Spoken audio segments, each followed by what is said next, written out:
I have no idea if anybody else will go. Hey, Dylan. Hello, hello. Hi, Dylan. We know you won't be able to talk much because you're at work.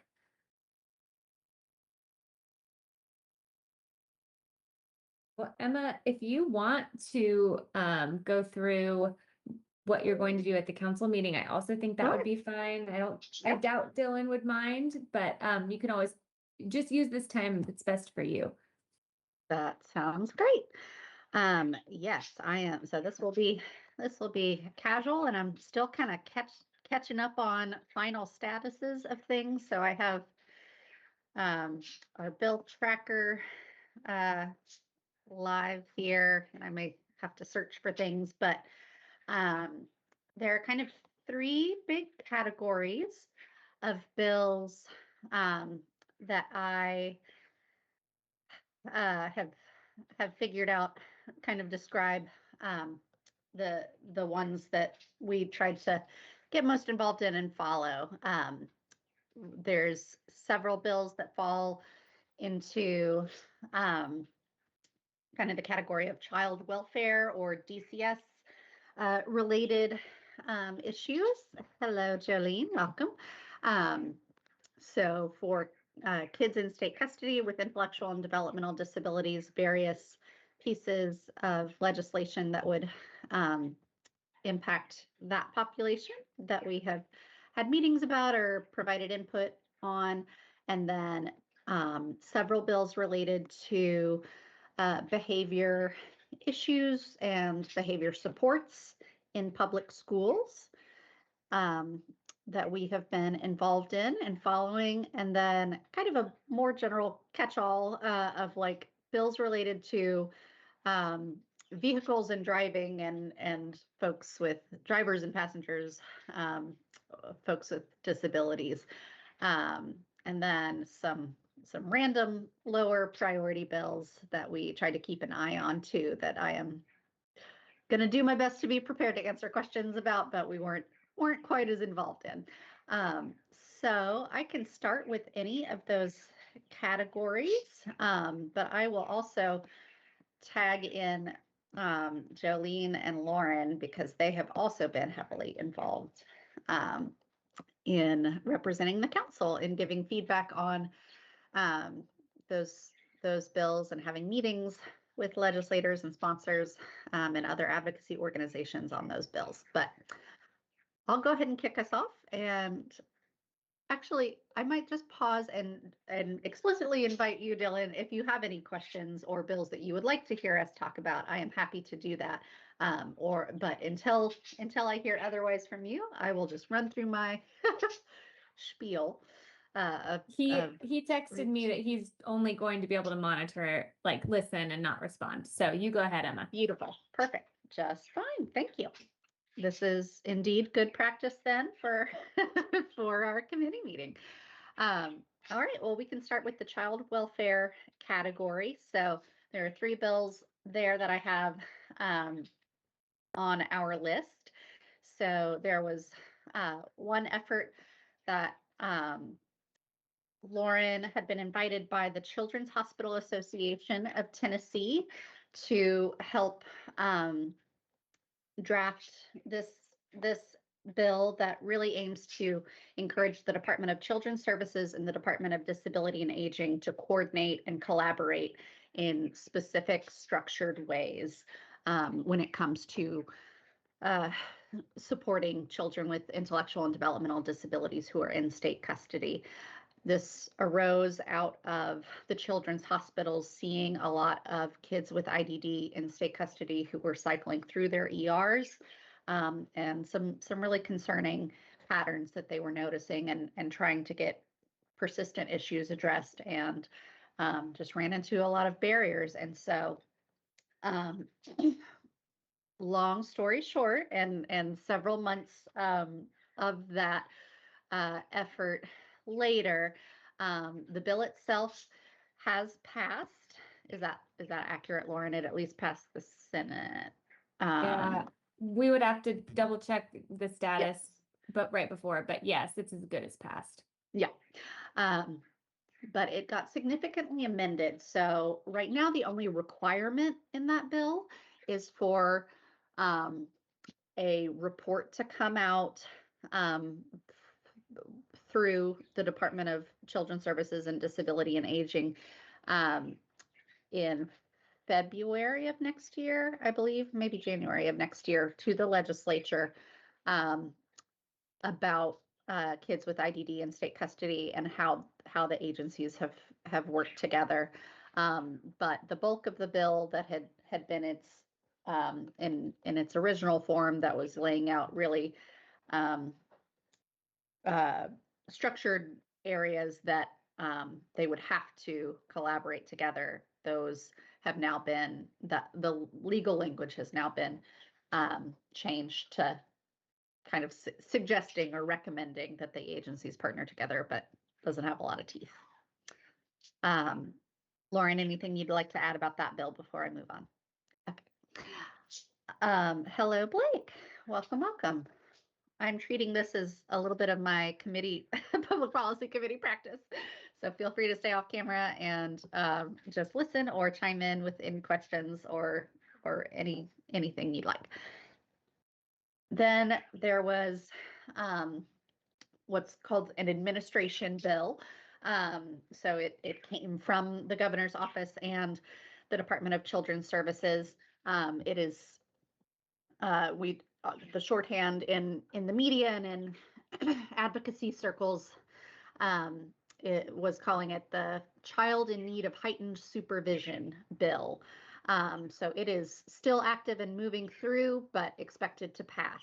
It also got significantly amended. The original idea behind this bill, and Lauren, please feel free to chime in because you are more well-versed in this than me, was kind of labeling children with a specific profile who are in state custody as a child in need of heightened supervision. And it was proposing that kids with that label, which would include, likely include kids with disabilities, but not just be limited to kids with disabilities, those kids would be subject to being detained in juvenile detention facilities, even if a judge had not decided that they were, quote unquote, adjudicated delinquent or, had been accused of a particular offense or crime. Is that accurate language, Lauren? I would use past tense because then it was amended and Right. changed. So but yes, the amended version is now, we think, less concerning and does allow for children who have been assigned the label of in need of heightened supervision to be kept in state custody an additional or and in a sort of treatment focused setting where they're getting behavior supports from credentialed providers for an additional 6 months based on a number of factors, including whether or not they have assaulted a residential facility staff person. So I understand the intent to be deterring assaults against staff. And we can just leave it there.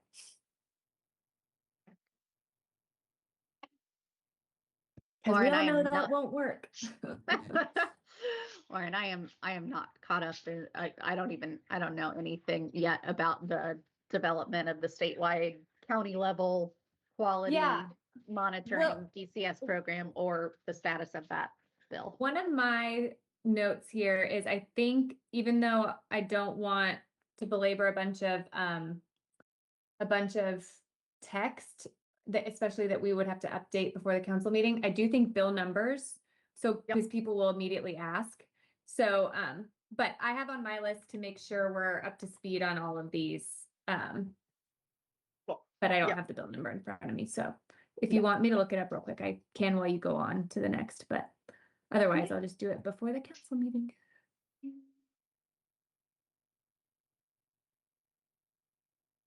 Trying to see, no, it is not easy to find in this That's new totally version, state affairs.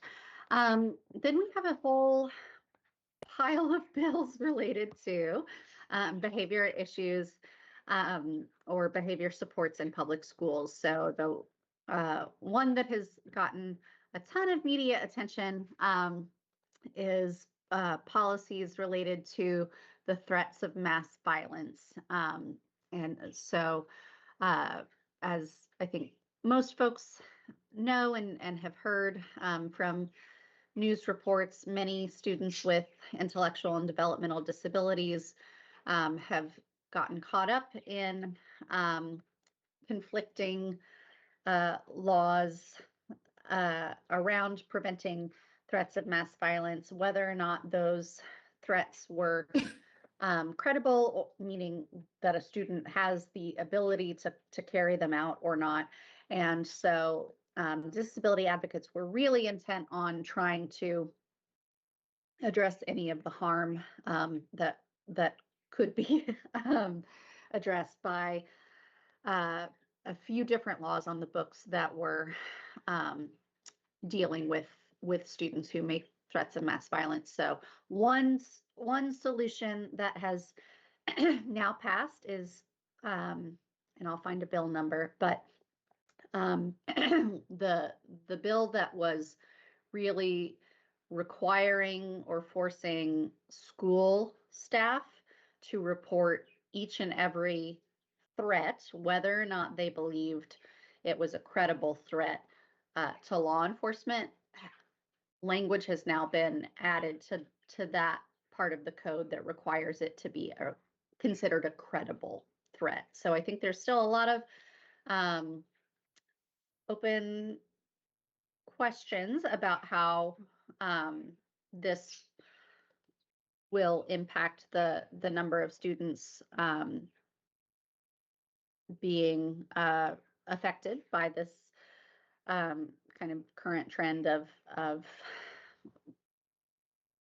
I was going to say prosecuting of reporting threats of mass violence, and what does that term really mean, or what do those situations really look like, and when is it appropriate to involve law enforcement or not. But the addition of the word credible, we feel like is a really positive move for protecting students with Really disabilities. important. And I don't know if it's worth setting, as you go into that category, I guess this category doesn't apply to every bill, but to me, it's relevant thinking about that those bills, the two you just talked about, as our legislature's attempt to respond to school shootings, to make schools safer in the wake of Covenant. I understand them to be that. Is that how you two also understand them? I don't remember the timeline of if both bills on the books happened after Covenant or not. At least one of them did. But yeah, but yes, I think I think broader all point this stands. push on, like Sure. flagging students early and zero tolerance for threats is all coming out of all this pressure to do something about guns and wanting to do something else. Yep. Okay. And maybe that may or may not be helpful even to say, but otherwise it does seem kind of like, what are they doing? What are we You doing? know, Why like, are we doing what this? is this? Yeah. Yep. No. I Why are think we that's arresting all these kids? valuable context that might not Yeah. be intuitive they're- for folks who aren't following it. Yeah, super because closely. to me, it's like these kids, no one intends to arrest kids with disabilities. They're just getting caught in the crosshairs of this sort of misguided Bigger political. cultural. Yeah. Yes. Jolene, anything you think needs to be added if you're imagining council members and or policy committee members as an audience? Because this was another long convoluted journey that I don't want to belabor. I mean, I think just wanna there tell is them a the sense that important there will potentially be continued action on this issue in a future session. I would expect, because there is still some disagreement in state code between different pieces of legislation that addressed threats. So I think there might be some future work still on this, but it is definitely a step in the right direction in terms of the kids that have gotten caught up, as Lauren said, in legislation that really isn't intended to address identifying these mass violence events before they happen. Ultimately, it was there was a punitive, the law was written to make it punitive if you didn't report. And what that did was Right. Oh, make that's right. Yeah. schools and law enforcement very concerned about making the judgment calls That about they themselves which, will be held liable. yes, because Right. they could potentially be prosecuted under this code. Yeah. So, I think this is intended to give a little bit more cover for that discretion of saying, we know that there are times when kids say things they don't mean and don't have any capacity to carry out. Often these are students with disabilities, and we're trying to avoid scooping those kids up Yeah. unintentionally. It was, side note, it was interesting on our law enforcement roundtable of the head of the Autism Council, who is a dad and a sheriff, somebody, some position in a sheriff's office. Hey, Beth.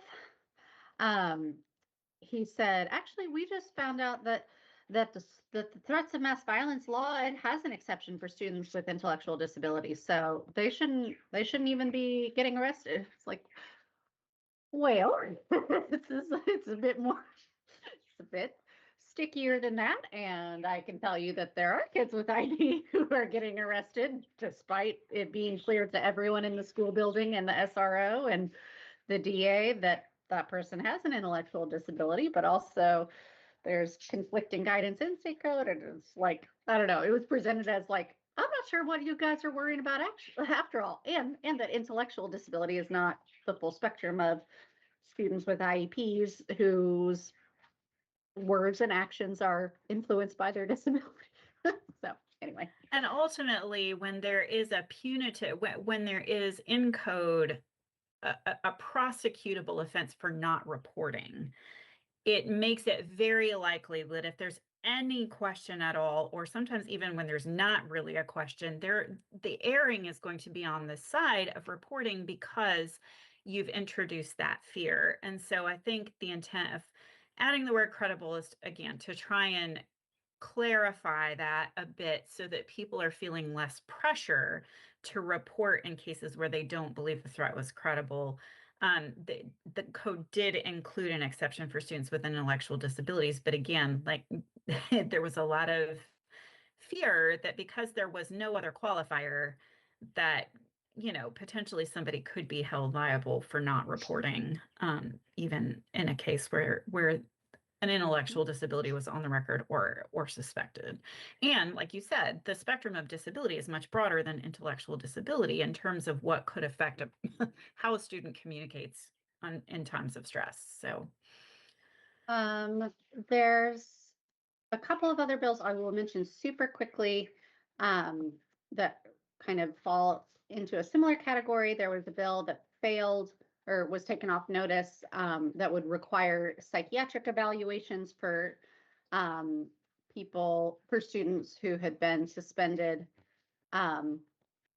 twice for threats of mass violence that we had concerns about. And there was a renewed push by the same sponsors as last year or different sponsors for creating a behavior warning signs tracking system. And that bill failed. But it would have created a computer system to flag students who exhibited various types of behaviors that the legislature had defined as being a warning sign. And that bill has failed. A bill that did just pass that I don't know tons of detail about will require if a classroom is evacuated due to a student's violent or disruptive behavior, that parents are notified I think by the end of that school day through some sort of mechanism. And of course, there's concern among the disability community that that may very well impact some students with disabilities in terms of kind of stigmatizing their behavior or alarming families um, or, you know, contributing to fear of the student or that sort of thing. But it's kind of a nuanced issue, I think. There are two other bills that relate to school and kind of behavior issues. Requiring schools to allow private ABA therapists to deliver therapy during the school day and in the school building. That has been significantly amended from its original version, which was kind of is it fair to say, a carte blanche to like let private ABA therapists kind of deliver services however they'd like during the school day, to laying out some more structured guidelines for when and how that's appropriate, while still maintaining access to a student's free and appropriate public education rights, or FAPE rights, and making sure that kids aren't just removed from their learning environments for hours upon hours of a day, but that now that will be a factor in schools. I'm really glad I'm rehearsing this, you guys. Beth, Emma, no, you're doing great. And welcome. Emma, We're treating this as a rehearsal for a legislative recap I have to do next Friday anyway, so you're our guinea pigs. Emma, one thing on that bill, it looks as good as passed, but if it is Yeah. behind the budget, there's a very good chance that if it still has that fiscal note of $11 million, that it will die, even though the intent of the legislature was to pass it. It could not be funded. Why does That's it a have a very fiscal high- note? Because TDOE's read on it is that there's a line in it that the therapist needs to be supervised, and their read on it is that the school will need to provide the supervising clinician. And that's Which still, that's okay. would be Got very it. This expensive. is ringing a vague bell. I don't think I'd realized that carried through even, yeah, got Yeah. it. I will need to, we'll need to double check where it is next week, Mhm. but that is always something I forget, because sometimes I'll look at where something is in the process Mhm. on the assembly website and it looks like everyone's voted yes, but that doesn't Yeah, mean it's yeah. funded. That's a great point. Yeah, Beth, I saw you came off mute. Feel free to chime in. Well, I was just curious, like, so all the therapists have to be supervised by a Tennessee board certified BCBA. So, like, are they taking that into account? Yes. I think that- Lauren is saying the Department of Ed has chosen the stance that because they're in a school building, they also have to be. And then also, like, so for us, we're already doing this. Like, my son's like his regular gen ed teachers and his sped teacher are there with him and her during all processes. Like, they're never alone, per se. I don't know if that would also play a factor as well. Like, he goes all day and Desi's with him all day. And his gen ed teachers are there, and then his sped teacher. So I don't know if it would mean necessarily employing new people, just training the people that are already employed to be a supervisor per se.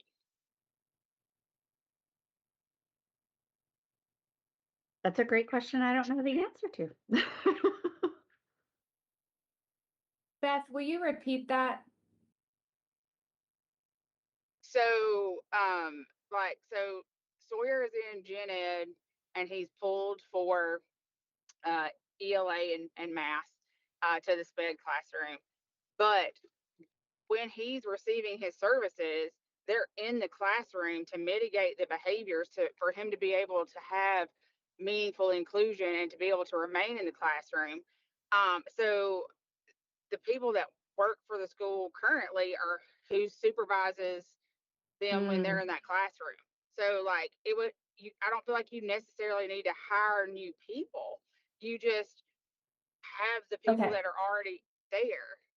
That is one of the things that might be under negotiation between the sponsors and the Department of Ed folks who are putting the fiscal note on it behind the scenes that we're not aware of, because I think you're right. I think you could argue, how expensive is that? How many schools already have someone available to supervise? Would they have to hire someone or not? There's a lot of assumptions built into Right. those kind of fiscal notes, and that might be being negotiated right now that we just don't know about. Yeah. That typically happens, but I have not seen a new fiscal note filed, which could, the publicly available information is so unreliable. We don't know if maybe there is a new fiscal note. Yeah. But it'll all shake out. Yeah. And then also like uh, my fighting factor for us when we were implementing this for Sawyer was, you know, his IEP, he definitely needed a one-to-one, and the school didn't have it. I mean, you're saving a $45,000 a year salary on those kids that get full-time services because you're the parent is funding that salary Mhm, essentially. mhm. So I mean that for us, I mean, ABA, I think last year our insurance paid out $489,000. Like we're funding that for the school. If the school had to hire RBTs and more BCBA's, because most schools just have one for the whole Yes. district or county, then they're going to be out a ton more money than just allowing this to happen. But anyways, I digress. Yeah. No, this is the whole, you're nailing the whole argument that Department of Ed has raised. They also told me that they're getting ready, I think it was April, so maybe as we speak, the Department of Education are getting ready to put out money to districts to hire BCBA's because most districts don't have them. So maybe a silver lining of this bill will be more districts will get BCBA's, whether it's being funded through the bill or this other opportunity that was in the works anyway. But yeah, the way the bill's written is kind of unclear on exactly who has to supervise and how much that would cost a district. I'm putting the link in the chat, or I'm trying to the fiscal note that has some more of these details. Yeah, it says the proposed legislation further requires a licensed behavior analyst to supervise private pay services delivered during the school day. Based on data, 91 LEAs do not employ a full-time licensed BA. LEAs will require 91 additional licensed BA positions with the following. Good questions, Beth. Thank you. Very good questions. Yeah. There was, to continue on down the final bill in the kind of school and behavior category is a bit of a different one, but it was a bill requiring, or no, it was a bill that would allow for cameras in special education classrooms if the majority of parents of students in that classroom agreed and no, not in the teacher agreed.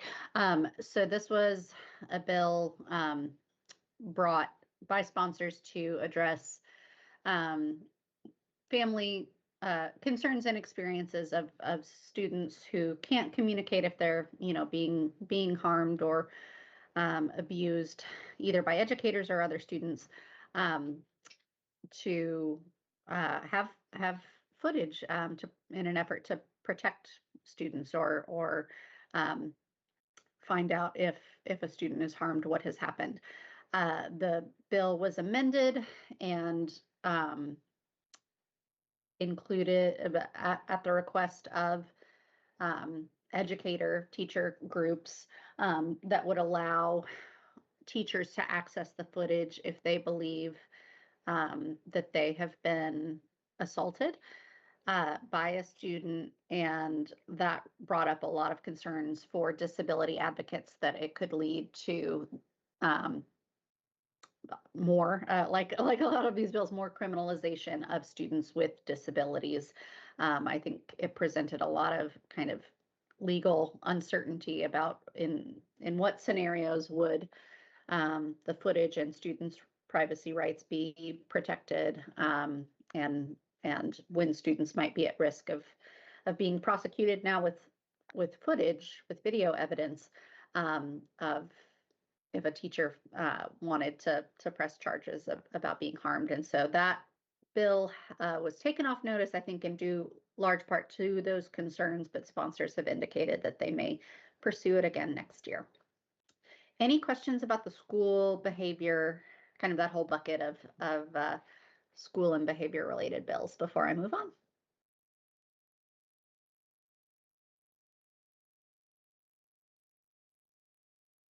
All right. Then all of my pets are being the loudest right now. I'm sorry, guys. We can't hear, the noise Okay, good. suppression is working. Yeah. Oh, good. A bill that one of our council, or a few of our council members, partners, grads were really interested in and involved in was expanding, or was a bill to allow for more pregnant women to have handicap or accessible parking placards. And our members felt like that our council members had felt like accessible parking spots are already extremely difficult to access in many locations and communities, and expanding the amount of placards that might be handed out could make it an even rarer thing to find spots, and that for women who have a high risk pregnancy or whose mobility is significantly limited because of their pregnancy already have the option under current state law to request an accessible parking placard with documentation from their doctor. But this bill has passed. It was taken from being applicable to all women in their second and third trimesters of pregnancy to just being applicable to those who have a doctor certifying that they are at high risk because of their pregnancy. And then I think lays out a specific amount of time that those placards can be used. But that's a bill that passed. There And were yes. It's not clear that that is any different than what was already available, right? That is my understanding. Yes. Yeah. From our council members, she felt strongly that this was already an option in state code through the Department of Safety, I guess, that manages the parking placard process. So yeah, it's unclear exactly what this would be accomplishing. Yeah. There were two competing bills creating new blue envelope programs, which are little packets for people's glove boxes for autistic drivers. These are already available in several individual counties across the state, thanks to different autism groups or families. But kind of strangely, there were two bills that would create blue envelopes, and then one of those bills also introduced an option for green envelopes for people with mental health conditions that would be requiring the Department of Safety to make those packets available. And it has like information about a person's disability and recommendations for kind of safe interactions during a traffic stop and communication, or they could hand the envelope to an officer, and it says, you know, I have this condition and it may impact how I communicate or respond. Those were taken off notice in part because I think, as you all may have heard us talk about before, there are already a lot of options in state across multiple agencies in state government that try to get at solving this very thing. There's Yellow Dot, there's precious cargo designations through the vehicle registration system. There's see our website for more details. It's really ended up being kind of a confusing landscape of options that we feel like really could benefit from some better statewide solutions that aren't just for a particular disability like autism, but are cross disability and kind of across communicated effectively across settings and rolled out with a purposeful plan for first responders and families to understand what applies and when. So yes, Dylan, if that was a question about what the Yellow Dot program is, that is, I think, through Department of Safety, right? That is a glove box packet that is yellow. I think it's transportation. I think it's You're Department right. of It's TDOT. Transportation. Yep, it's TDOT. So it's a yellow packet that you keep in your glove box, and it also comes with a sticker decal for your vehicle, and it can be for passengers or for drivers, with the prompts in the packet are, yes, like about your medical conditions and your doctor's contact information and what hospital you'd like to go to if you were to need medical attention. So it's less specific to disability, but you can absolutely list your disability information there. So anyway, all that to say, I think it finally got communicated to the sponsors that maybe this was adding to the confusion of lots of options. All right. Dylan, maybe you're thinking about precious cargo.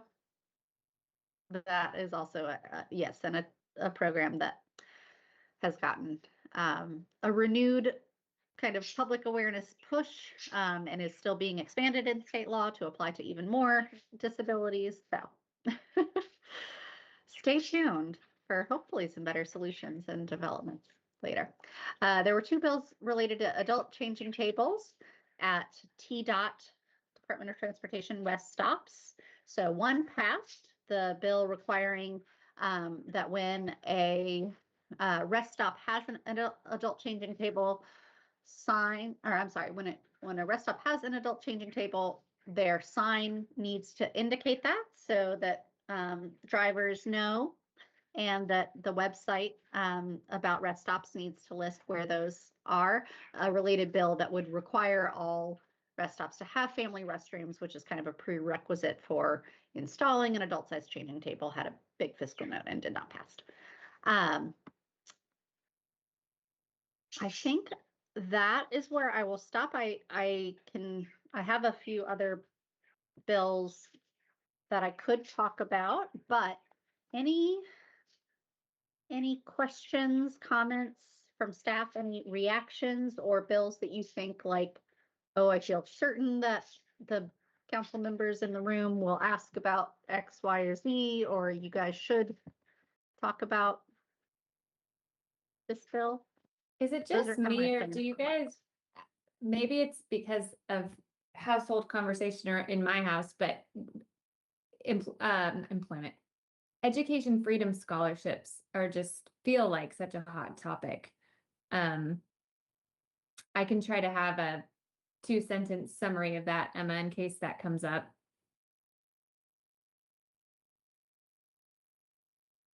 It does not feel as hot of a topic to me this year as it did last year, but I am also less plugged into like following some of the voices in the disability I don't know. I felt like Yeah. disability groups were real fired up Yeah. about it last year. I haven't Yeah, picked up you're on right. it this year, but if you Let's are, not if you are able- proactively I was gonna offer, say, but if you're up for having Yes.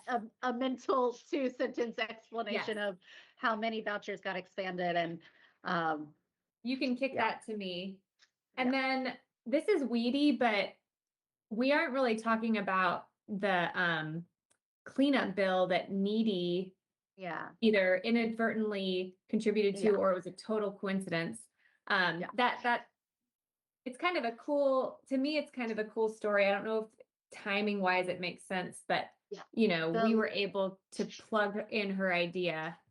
the behind the scenes. lower priority bills that I had, notes to myself to be ready, to know about, to talk about if it came up are those three: the step up scholarship, eligibility expansion, and that died because the lottery were a lot of lottery fund money apparently. And then the statewide planning and policy council, adding 10 care and managed care organizations, passed. And then, yeah, the cleanup bill. I see. And Okay, great.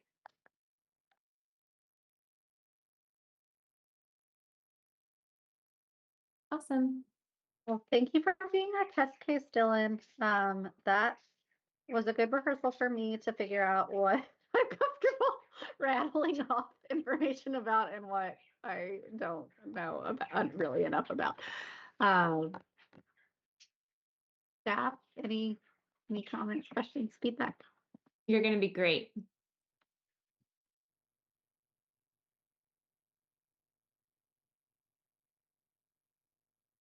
And the budget, yes, the budget has not passed. Oh yeah, it's a good point. I saw, I'm subscribed to like all of the like amendment packs and stuff that come out. So I skimmed through the appropriations amendments that came out last night to see if there's anything super, I mean, it's full of, random pet projects, including, inclusive playgrounds and Special Olympics and some interesting stuff. But I didn't do a search to see if the TN step legislation has gotten budget amendment or the DSP wage amendment got included. I also don't know without checking exactly at what stage in the game we are at. I mean, they're not trying to adjourn tomorrow, I wouldn't think. It seems like they still have, I bet they'll go till next week, don't you think, Lauren? I haven't seen any. Yeah, I think I Headlines. would be shocked if they adjourned tomorrow. So I bet we'll still be getting budget news next week too. Yeah. Okay. Good job, Emma. Thanks for being here, Thank you. Dylan. Yes, thank you, See Dylan. you- Thank you, Ashley. See many of you Thanks in for chiming in. tomorrow. Yeah. Bye. Bye, guys.